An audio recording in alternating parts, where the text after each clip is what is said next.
আমাকে একজন হুজুর বলল আমি আমার স্বামীর সাথে থাকতে পারবো একটা হারাম কাজের মাধ্যমে। কি কাজের মাধ্যমে? হারাম কাজের মাধ্যমে। আমি চিন্তা করলাম, হুজুর যদি বলে হারাম কাজের মাধ্যমে থাকতে পারে, তাহলে হুজুর নিজে তো এটাকে হারাম বলছে, জিনিসটা কি? আমি বললাম যে আমি একজন বড় আলেমের নাম্বার দিচ্ছি, আপনি ওনাকে কল দিয়ে আপনার মাসালাটা জেনে নেন। আমাকে আপনার পুরো কথা খুলে বলার দরকার নাই, আপনি ওনার সাথে ডিসকাস করেন। ঠিক 2 ঘন্টা বা 3 ঘন্টা পর উনি আমাকে মেসেজ দিল যে হুজুর আমি একটু আপনার সাথে কথা বলতে চাই। আমি বললাম যে আমি আপনার সাথে কথা বলবো না, আমি আপনাকে যার নাম্বার দিয়েছি যদি ওনার কথায় আপনার কিছু বুঝে না আসে তাহলে আমার কথা আপনার বুঝে আসবে না। বলে যে না হুজুর, ওনার সাথে আমার স্বামী কথা বলেছে, তবে আমার স্বামী একটা বিষয় গোপন করে কথা বলেছে।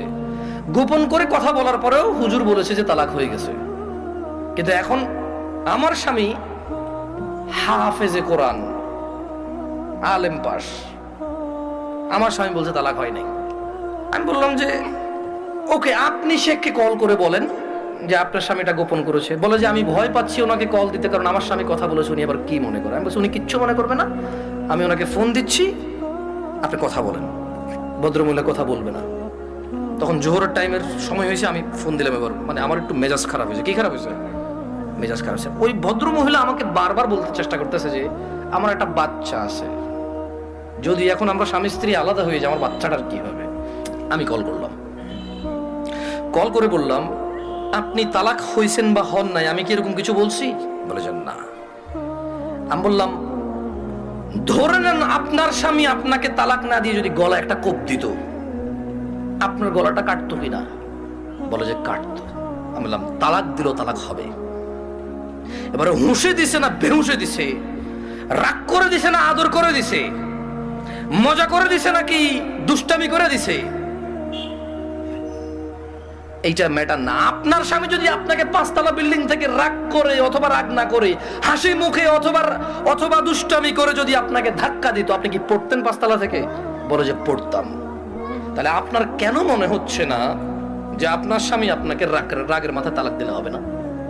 রাগের মাথায় ধাক্কা দিলে যদি 5 তলা থেকে পড়ে আপনার হাত পা ভেঙে যায়, মরার সুযোগ থাকে, মরে যেতে পারেন আপনি, এরকম সম্ভাবনা থাকে, তাহলে কেন আপনার স্বামী আপনাকে তালাক দিলে তালাক হবে না? মানতে অসুবিধা কোথায়?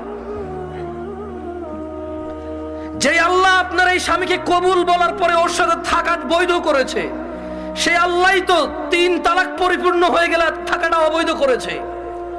যিনি আপনাকে এর সঙ্গ দেওয়ার জন্য বৈধ করেছে, আপনি মেনেছেন সেটা। উনি যখন অবৈধ করেছে সেটা মানছেন না কেন আপনি?